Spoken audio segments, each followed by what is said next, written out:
This is also from Dawg Pound Daily. 3 underrated moves in the 2022 offseason. Re-signing Chris Hubbard is number 3. Drafting Perrion Winfrey, number 2. Trading for Chase Winovich, number 1. And Eddie, I'm all in on the Chris Hubbard one being an underrated one. I think people tend to forget that's your swing tackle. They missed him pretty much all of last year. That's why you had a lot of the trouble you had at the tackle position.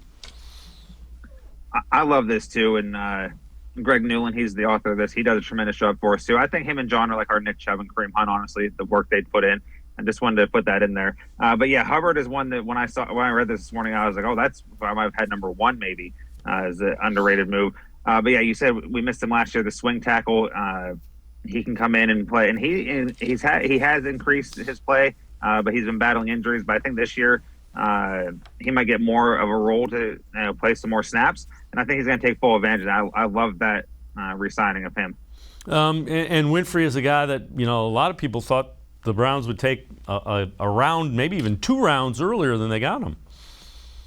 Yeah, I have it written here. I love that even more than I love the Chris Hubbard thing after I was thinking about it, because he's one of those guys that's just infectious. We've talked about him a couple times on the show, his press conference or whenever he got introduced as a Brown, and when they called him, he's all for it. He's all about being a dog and being in the dog pound and putting the work in beside Myles Garrett and Jadeveon Clowney and his teammate Isaiah Thomas, Alex Wright.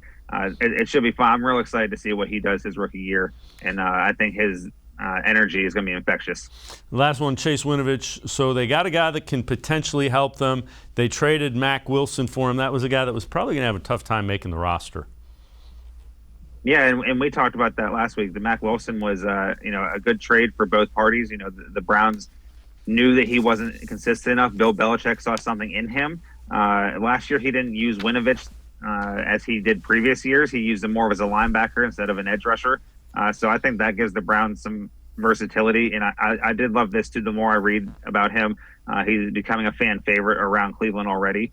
And on social media. So that's great. And that obviously doesn't factor into wins and losses, but it is nice to have guys to cheer for. But I think Winovich, I think they're going to put him back at the defensive end position at different times and put Jadeveon Clowney on the inside and let them go. And I think that's going to be huge. And then also he can draw back in coverage, something that is useful with some of these tight ends in the league. So I love that move too.